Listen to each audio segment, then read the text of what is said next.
call you to order if you have to. There you go. Okay, call the meeting to order. Move adjournment. Second. Mr. Chair, we have not received any other business items prior to the Any other items of business? Yes. Rochester Park. Okay. Any other items of business? Okay. Move the agenda. Move. Second. All in favor? Okay. The first item on the agenda is the minutes of the Council and Committee meeting held on Monday, March 14, 2016. The recommendation is that the committee approve the minutes. So moved. Second. Okay. All in favor? Okay. Item 2 is a delegation. I would like to invite Ms. Charrise Millan to please come forward. Ms. Millan will be speaking to the proposed construction planning of Princeton Park. Oh, she's here.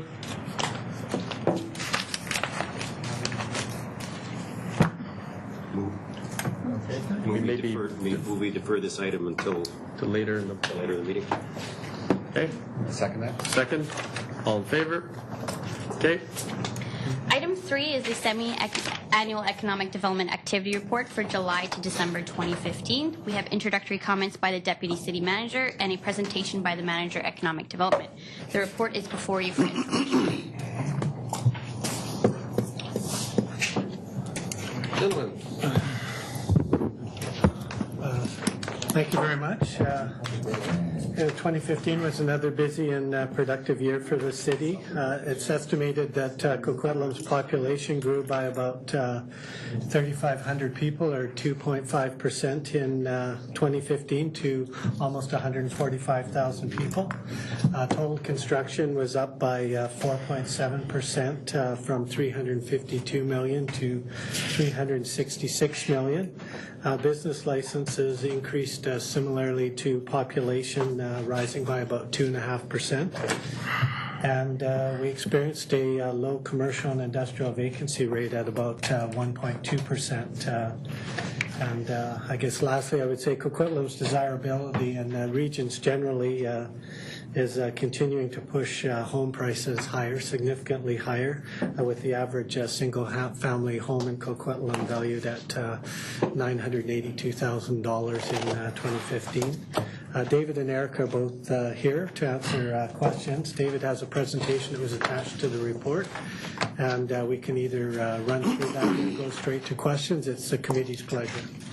How do you feel? Just straight to questions? Mm-hmm. Or you want to see the presentation? We can just go through and give us the highlights and go for it. Thank you, David. Sure. Thank you, Mayor and Council, for the opportunity today. So as John mentioned, 2015 was a pretty successful year for us, and we're continuing on in 2016. Excuse my voice. I was in bed before coming to see you guys today. Market outlook, we'll do a little bit of the outlook, a little bit of overview, a little bit of economic development priorities. So my mind's a little mush. We have a lot in common. Typically it's mush, but so for the economy in 2015, they had about 2.5% was what the projected GDP growth was. For 2016, we're looking at 2.8 to 3%. And a lot of that, the growth is hinging on the improving exports, the low Canadian dollar, relative for manufacturers. They can ship stuff out, international investment, interest in immigration, and that's driving the economy. Again, for us, we're projecting that the housing starts in 2015. We increased about 5.7% in BC, in Canada, and BC was 11.9%. And total building permits, as John mentioned, is 4.7% increase for 2014 for Coquitlam, and the residential permits see the majority of that growth at 7.6%. On the office side, in the Metro Vancouver market, as you know, there's a major build-out going on in the commercial area, specifically with office space. The vacancy in the Metro Vancouver area is about 11.3%, and in downtown it's about 9.3%. So we're seeing about 200,000 square meters of construction that's been coming online, and a lot of that's been opening up in the last year or so. And you see the difference in the total sales. So total sales for 2015 was about $500 million. They're projecting about $1.6 billion in sales for the office category in 2016. and you've heard recently of some bigger sales in Vancouver. In Coquitlam, again, our office market is pretty consistent, small incremental growth. We had about 20,000 square feet of new inventory come online in a couple of projects in the city center area. And we'll continue to see those as some of those towers get constructed in the city center core. On the retail side, again, pretty much our Coquitlam's vacancy rates and demand, et cetera, is pretty consistent with Metro Vancouver. Any retail space in good high traffic areas gets taken up fairly quickly, and it's driven by population and investment growth and location. On the industrial side, again, for us, we've seen over time now, in 2011, our industrial vacancy for Coquitlam was about 9.9%, and over time, that was during the construction of the Port Mann Highway 1 project. And over time, it's gone down, and now we're at 1.2%. And a lot of that has to do with, as the project got finished, a lot of those spaces got taken up. So we're a little bit lower than the average vacancy for Metro Vancouver at 2.1%. And where we're seeing a lot of interest for us is in the kind of the smaller bay size. There's some natural turnover in those categories, and so we're seeing a lot of people relocating or changing place in those areas. Now we'll talk a little bit about some of the things that we've been working on in our division for 2015, sorry. Obviously, with business and retention, the goal is to get out there and meet with local businesses and see which ways we can help them. And we had a number of meetings last year between Eric's efforts and our efforts in economic development. We had well over 200 meetings. And the interesting part that I always like about those meetings is not only building the relationships, but we track our assistance requests. And so that may be something that they ask us for, a connection at the chamber or a connection at Douglas College to potentially hire students or help with building permits, et cetera, et cetera. So we roughly get about 2 of those per meeting. So those are really good numbers for us to track. And the important part is it helps build that relationship with the businesses because they don't always know who to contact. And then obviously working with the Tri-Cities Chamber of Commerce is very important for us as well, and especially on the business development activities.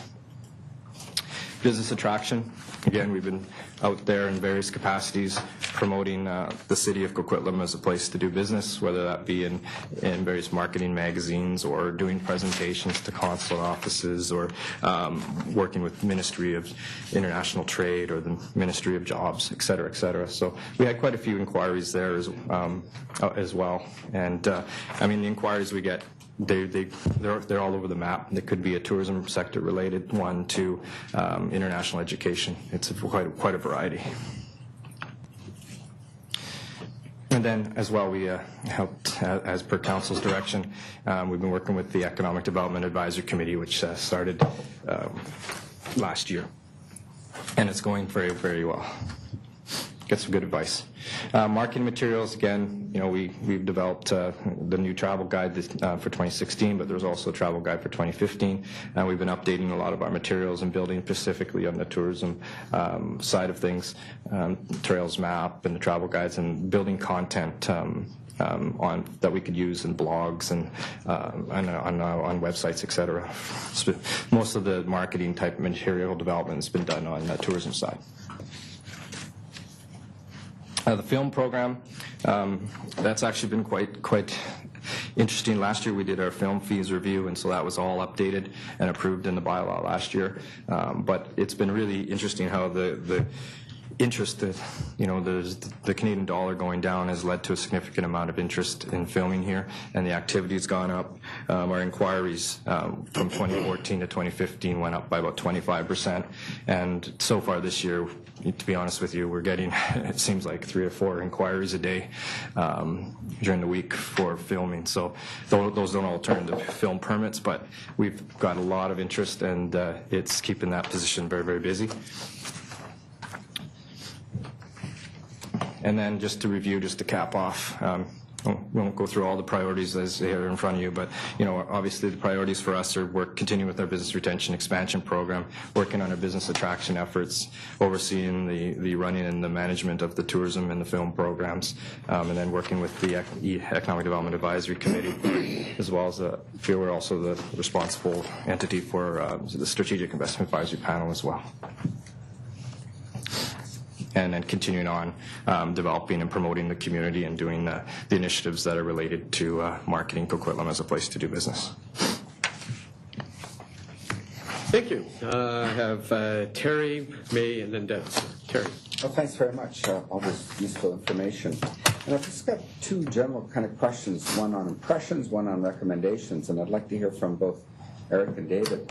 Because you're sort of quite often our eyes and ears to the larger community outside of Coquitlam. And I want to know, what's the number one general impression that people have of Coquitlam when you're dealing with them, from a business point of view and from a tourism point of view? David, you want to start with that? On the positive, the growth. Most of the people that we mention, depends obviously on the sector. Retail's really, most sectors are keen on the growth, whether it's development or retail. But the planned growth, how the Evergreen line, the impacts, how elements of the city like City Centre are getting built out. That's kind of something that a lot of people have noticed, and the variety of housing types, those types of things. Because it trickles down from the business perspective down to their employees, what their employees would be looking for. Okay, is there a negative one? You described that one as a positive one. Yeah, the negative one, and I think it's administratively we're doing the best we can to resolve it, is the taxation, the business taxation rates, and with the tax shift and those types of policy changes, I think people are starting to see that we're moving in the right direction on that front. Good, thank you. Eric, on tourism level, what's the primary impression that people have of Coquitlam when you... Well, it's funny, I hosted a food blogger from Seattle a couple weeks ago. We went to several restaurants in Coquitlam, and he was not knowing Coquitlam at all, never been here, never seen it. He was blown away at the quality of the food at the restaurants, the four we requested. This was suburbia to him, and he's doing Vancouver, Richmond, and he was very impressed with the quality and the amount of restaurants. We had a really hard time narrowing it down to 4. So from that perspective, I think it shows we have the quality of product. It's getting it out there to let people know. And just for me, there was another restaurant that I won't mention the name of it that recently opened close to City Hall here, a large one. And the gentleman or the family has a restaurant in Vancouver. So I asked him, I said, how come you chose Coquitlam of all the places? And he goes, Eric, we did our research and we found that it's a growing community. There's people are willing to spend money on quality product. And he goes, we just felt, based on the diversity of the community and the mix that we saw and we researched, it was a no question Coquitlam was the one to come to. And then when I'm activating at different events, so be it Canada Day, the Highland Games, and I have my booth there and people are coming up and talking to me, and these are residents or visitors, it's the access to green, the access to outdoors, access to parks. That's always, the other stuff I mentioned is important, but that's the big one that I hear about constantly. So. Now, the second part of what I wanted to ask, and we can stand you, Eric, is there a recommendation after your last report to now, that a general thing that you would say if there's something Coquitlam can do better or something council should look at? And maybe I don't want to necessarily put you on the spot, but if there's something that's not too controversial you want to share with us, it's not controversial, but I think what I liked is, and it's an example of the new festival coming this summer to Town Center Park, the Coquitlam Kinsman International Beer Fest. And just some of the response I've heard around the community and from other communities going, wow, I can't believe you guys have that. And so I see that, as a city, we're growing fast, and there's a new population coming in. There's a long-time population here, and something like this has generated a lot of excitement among the circles that I go, be it the outdoor mountain bike community or the smaller business community, the people who live here. And it's just going, wow, you know what? We're seeing as being progressive now and You're saying, more like, proactive. keep that up, more Yeah. festivals, more Yeah. Yeah. that sort of stuff. Yeah. Okay.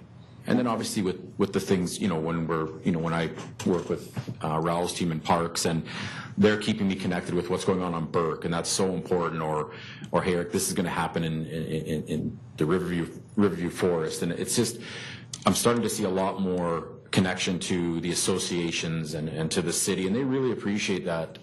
Talking to them firsthand, going, wow, the city seems really connected with what we want to do. And they know our limitations. We can't do everything, but I think there's a general appreciation of the way the city's going. Thanks, Eric. And David, finally, any broad recommendations that won't get you into hot water? Well, I would carry on with what Eric mentioned. I think I can compare to when I first started, and it's almost 5 years now. And 5 years ago, the perceptions for Coquitlam, I would say, are not as, in the business world, are not as positive as they are today. And so I would say continuing on with the progressive changes in policy and administration that we're, resolving issues, coming up with innovative solutions, those kinds of things, I think. And there's a number of those coming down. You take the Lincoln Station or whatever. There's a number of projects that we've done that have been really innovative, and I think those policy changes people are recognizing now. So to continue to do those. To Eric's point about, it's the community in transition to a certain extent. It's growing, yes, rapidly, but it's changing from kind of maybe, and you've all seen it, small town Coquitlam to more of a metropolis. And because of that, different things are going to be on our agendas, and different things opportunities are going to present themselves. It's just how we handle them, right? And the beer festival would be an example of that. Good. Thank you very much, gentlemen.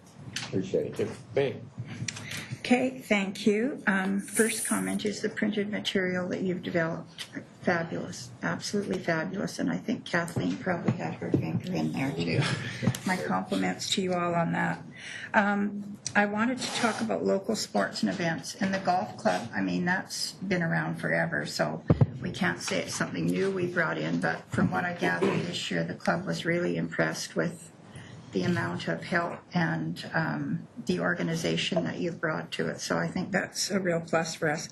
The Beer Fest is something new. Did you bring that in, or was that just an application that came in? They approached us back in the fall to look into it. And in this particular... They approach you as a department? Yes. Good. Okay, yes. thank And you. so it was one that we had to work very closely with Raul's team and obviously council. There was a lot of moving parts to this one. It wasn't as, I kind of get excited when something like this happens, and you have to be brought back a little bit. And there's been other events that just unfortunately weren't a proper fit, be it through it requires road closures on roads that can't be closed or whatever. But as long as we are there at the table to talk to these folks and say, hey, let's run with it, or let's wait a year and it'll be a better time. And that's hopefully what we brought.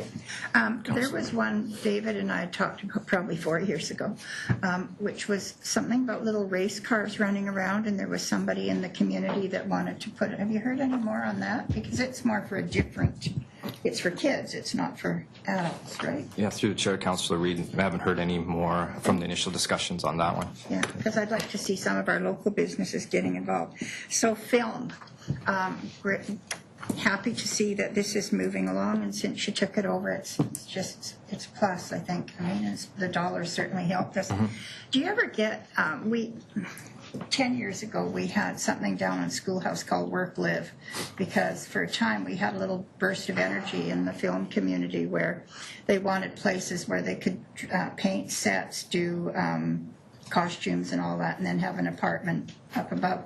Do you ever get any questions about that? Does anybody ever ask, or is it a niche that we could fill? That's just for the back of your mind if you don't have any. Yeah, through the chair to Councillor Reid, that's something that I can't say I've been asked. Have you? I had one, and it was actually Parks had approached us to see if there's any an empty warehouse space or something on a temporary basis that an artist could use to set up shop. So I think Amanda sent out a request to some of her contacts in the community, and it didn't work out, but there was just recently a request a couple months ago. Many years ago, I'd sold some properties in Burnaby, and that's all I wanted them for was painting and costumes and stuff, and they would never leave them alone, so they had somebody upstairs. And we put it down on schoolhouse, I believe, with the work live zoning, and never got much made out of it. Councillor Reid, just one, like we haven't necessarily heard the live work type for studio space, but we can say that there's been a number of inquiries in the last year or so for warehouse space, but typically that is to set up a set. So they'll go right in and they'll build their little set right inside the warehouse. What they were doing down in Vancouver and Burnaby was just setting up one corner for somebody to stay there, but they weren't allowed to, so then developed into something else. A while ago, I got a letter from, and my mind isn't kind of weird these days, but I got a letter from someone, or an email, looking for a hub for high-tech stuff. And I forwarded it on to you. Did everybody else? We must have all got the same letter.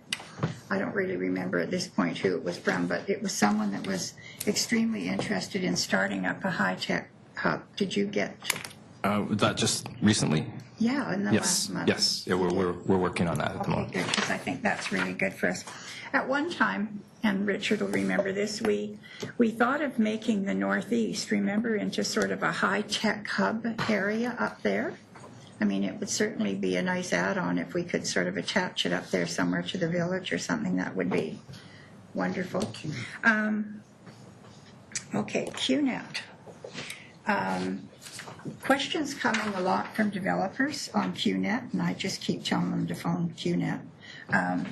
But are we developing a portfolio, and I don't know if this would be you or ICT, a portfolio of suppliers of services that is available through QNet? Are we developing some kind of a portfolio so that if someone was going to put QNet into a little hub, that they could have a list of people that could give them presentations for TV or internet or stuff? Through the chair, Councillor Reid and John, Mr. Dumont can jump in, but I know on the QNet website we do have a list of the internet service providers that are working with us, working with QNet, as well as there's 2 data centers that are working with QNet as well. So that you can go online and find out the contact information for each of those individuals. And I don't know. So, okay, and that's it. Thank you very much. Thank you. Thank you. I've got Dennis and then Terry. Thank you. Just a couple of quick things. One, when you spoke to the housing starts, you spoke to, on page 3, the CMHC in BC housing start increase of 11.9%, but Coquitlam of 5.7%. Is that correct? I think that it was Canada and BC. Canada and BC. So Canadian housing starts 5.7%, Okay, all right, and Canada good. So 11.9%. A little concerned. I thought you said Coquitlam in the presentation, and I thought that seemed rather low given some of the activity we've had. As chair of the Economic Development Advisory Committee, you've been instrumental working with us in talking about some of the metrics, and so the report itself talks a lot about numbers and where things are. Can you expand a little bit perhaps on some of the things that we might expect to come in the future in terms of metrics out of your department and some deliverables to really reflect how well the city is doing in areas of opportunity to build on what Councillor O'Neill has said? Certainly, through the chair, through to Councillor Marsden, through the Economic Development Advisory Committee, we've come up with idea of developing what we will call an economic development dashboard, which will have a variety of statistics, a number of them of which are already tracked in various capacities with the trimester reports and a lot of the reporting mechanisms that the city does.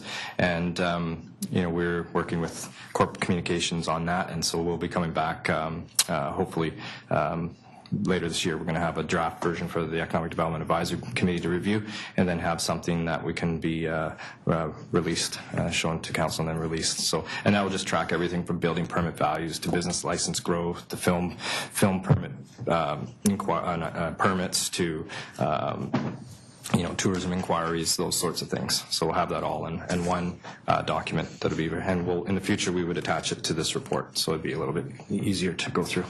Excellent, thank you. So I think that will be very helpful to council and to the public to see exactly what's going on out there, and we can see it in a nice, concise report. The one piece we have spoken about on several occasions, and I've mentioned this, a lot of our reports, it speaks to financial impacts.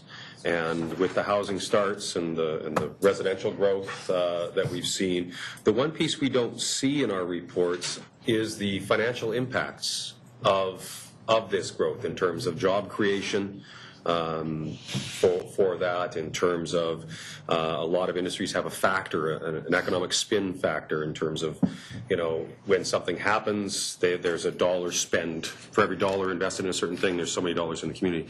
Are we able to start to move down that path, or we start to look and say that with $366 million in construction or building permits that we would see a certain amount of additional economic development that our local restaurants or local stores and that are going to benefit from?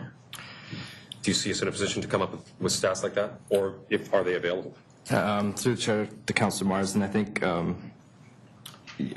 there's some of that information would be available. I think it'd be difficult to extrapolate it over community-wide.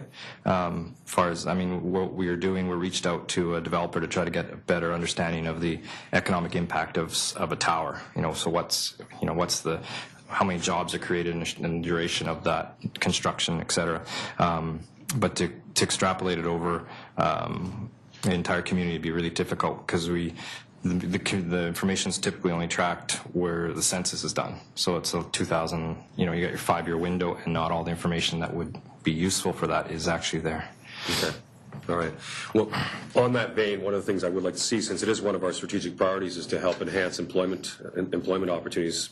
Let's get a clear tie towards when we're saying yes to development, whether it be single-family attached or whether it be towers, that this results in employment coming to the city.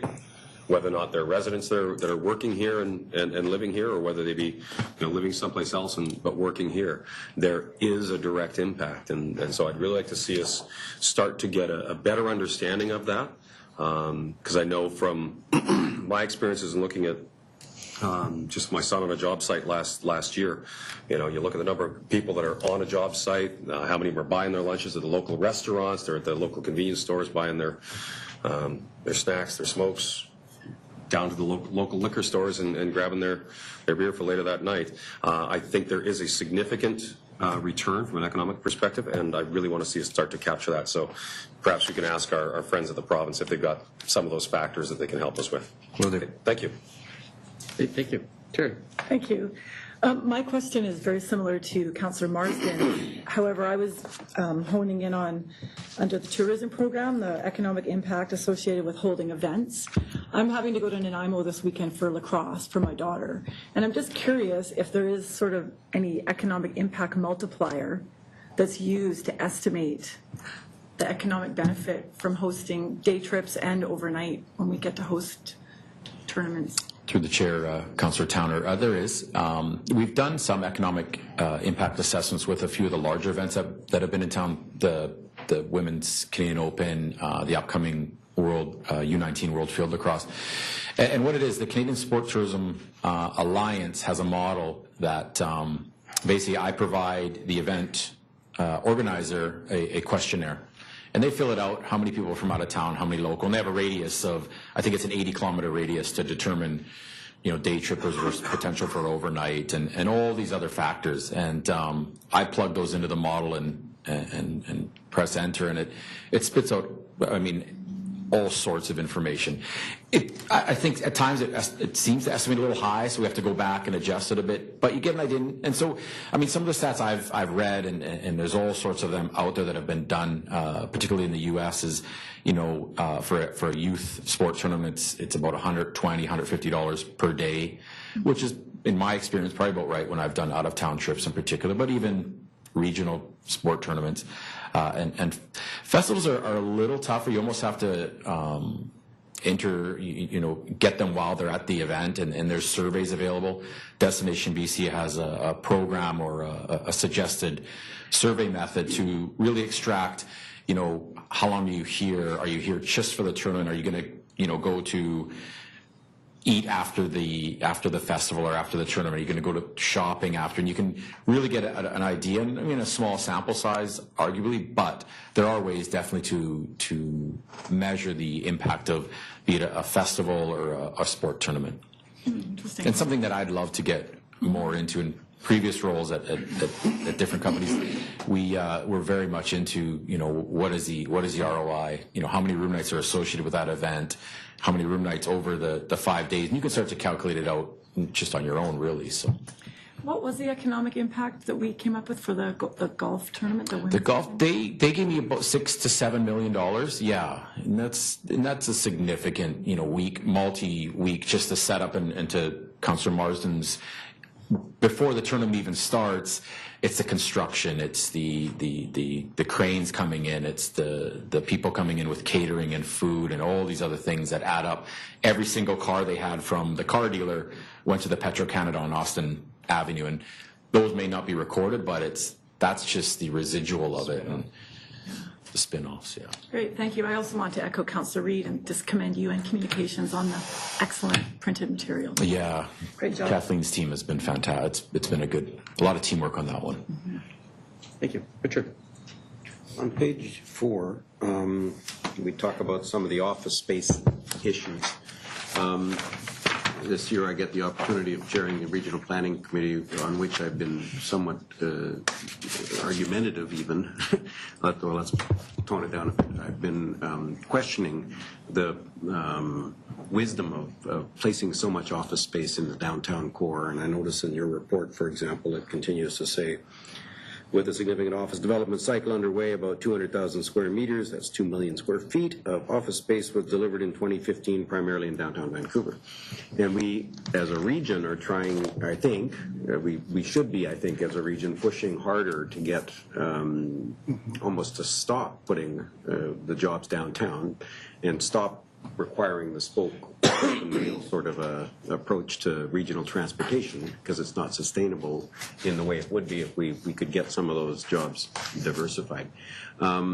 Is there a regional group of economic development folks that can apply similar pressures to see if we can't get Vancouver to stop approving office space downtown?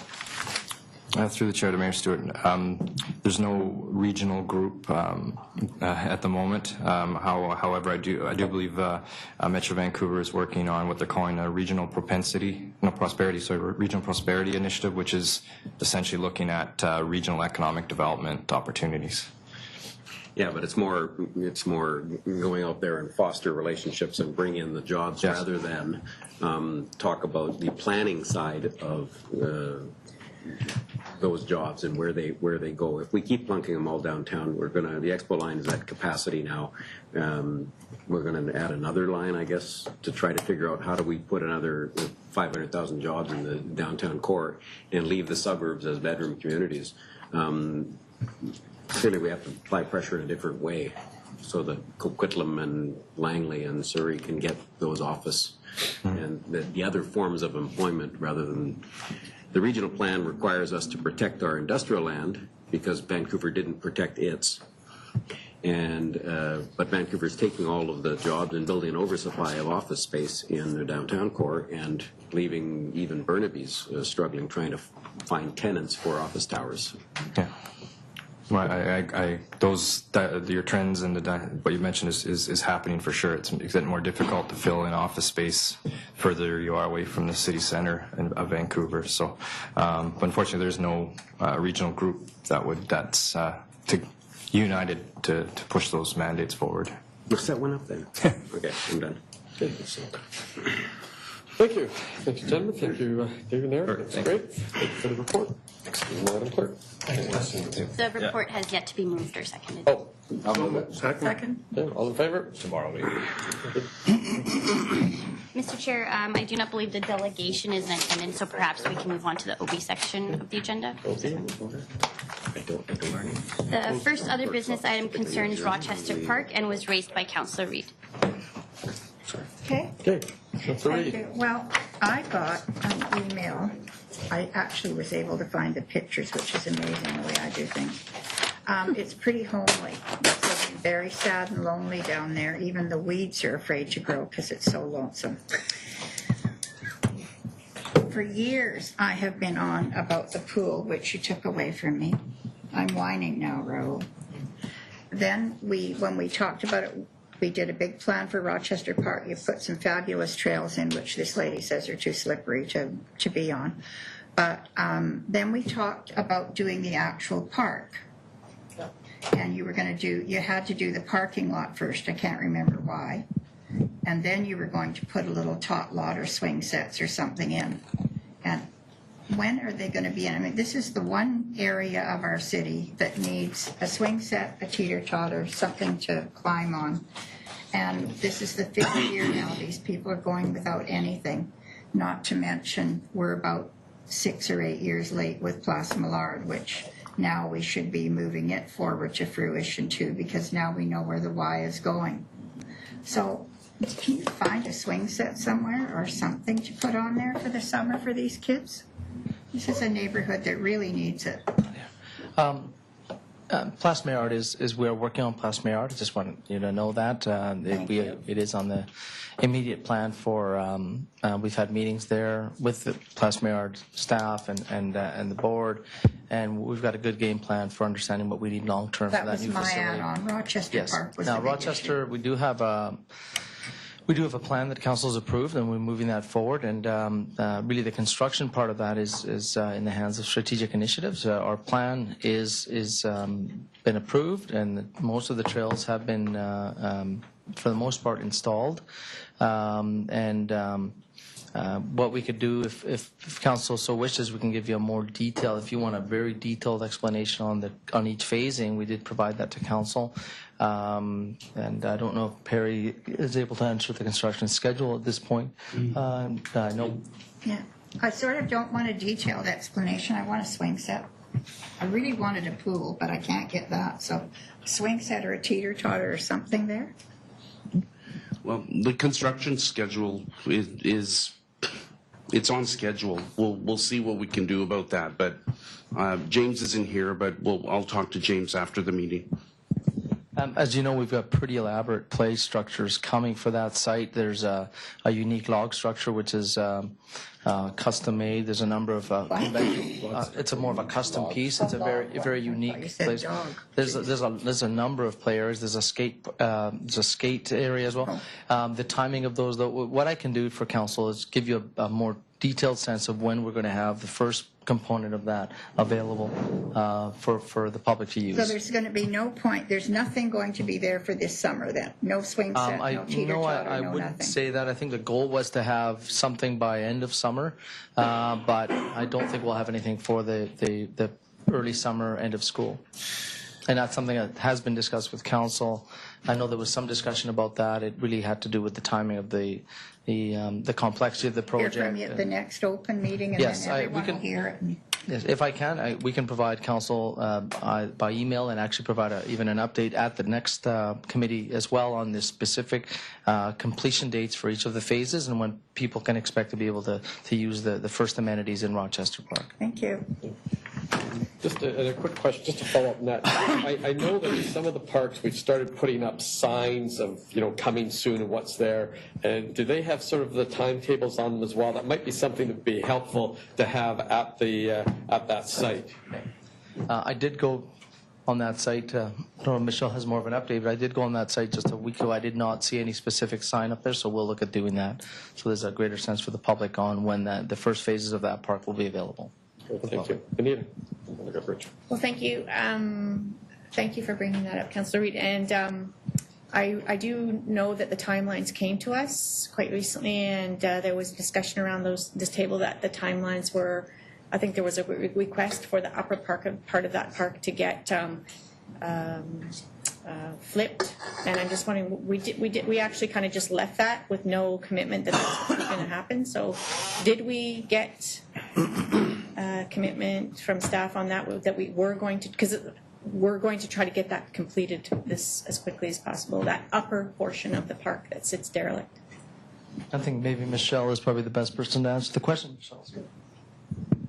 Yeah, it is. We're trying to complete the parking lot by Labor Day so that the school has access to the parking lot, and then by the end of September, the north playground will be completed, and then in the spring, the south portion with the spray park is planning to be completed. So we're looking at the end of November for the top portion of Rochester Park? End of September. End of, not just the parking lot, but the whole The parking lot by Labor Day, and then the rest of it by the end of September. So some timing on that signage on the fences would be good, because the picture I took a couple weeks ago said coming soon. Okay. So that would be awesome to have some dates posted. It's more important to see teachers park. Richard. The parking lot's not for the teachers, though. I understand the complexities. Obviously, we can't put playground in the middle of a construction site while the rest of the construction continues. And so is that part of the challenge here? I'm just trying to figure out, obviously the last thing, to some degree, the last thing that goes in is the children. Well, yeah, and I'll let Perry answer the question. It really is a very substantial amount of excavation and work and number of pieces, and the playground pieces are actually some of the last to go in, but I'll talk to Perry. The construction on the different components and the different, like north, south, and that sort of thing is all based on the topography of the site and the ability to be unable to put 100 people on there to do the whole site at once. It's being done in a very logical manner to enable the construction to proceed logically. We're unable to do the whole site at once. So, and that's very typical of the other construction sites that we're building. I do believe, though, that the tender that went out, though, has put it out there for the contractor to give us the option of trying to overlap should the weather or should they be able to expedite the north portion that they get. So we've left some flexibility in the tender for that. Is my understanding. Okay. And I've sent out by email, I might as well say it in a public meeting, the signage that refers to the park project as having started earlier this year, when the public gets the impression that we've been working on it all winter, because they saw the work going on all winter, but that was engineering doing its work, even though it was park trails, and then parks is a different project. I do urge us, I'll say it as I say in the public meeting, I'll urge us to make sure we comprehend what the public's perspective is. They knew the work started last October, and yet the signage that went up in January said the work's going to start in March. And a little bit confusing to Councillor Zarrillo's point. And last point, the last question, I think, do we still build teeter-totters? I don't think we do. I think there's some. I don't think there's a teeter-totter for this particular park. No, there isn't. I don't recall any. Or you could put something else in. I assume we bubble wrap our kids. There were these days. injuries associated with teeter-totters. Our issues been discussed and closed. But I can assure council it's going to be a very intricate and it's going to be an incredible playground there at Rochester. We're going to do it as quickly as possible. With some luck in the weather in late summer, we'll have something done by late September on that upper part, and that'll all be completed. Thank you. Good. And follow up from Benita? Yeah, just wanted to mention, I'm not an engineer, but my child goes to that school, and the first day back at school, there was all kinds of engineering material and trucks and in the way of the parking. I just urge us, if we can do it, to do it while the kids are not in school and while there's not kids walking through that parking lot and stuff. Because if the timing for the parking lot is beginning of September and the end of the construction is the end of September, that means that there's a whole month where kids are going to be walking through, and we're going to have big machinery in there and lots of stuff going on. I just can't believe we can't get that done before the kids start back in September. And if we could, it would be awesome, because if we get pushed back based on weather, it's just more and more risk to those kids that they walk through that parking lot all day long. Thanks a lot. Okay, thank you. Mr. Chair, that is the last formal item on the agenda. Motion to adjourn? Someone check to see that the lady isn't waiting out there I somewhere. think somebody did. Did anybody vote? I did, but I think. Oh, no, I just wondered if you did, so. I think we did. Okay, it's been adjourned. Second, all in favor? Meeting adjourned. We need 10 minutes? Yes. 10 minutes to reset. Thank you.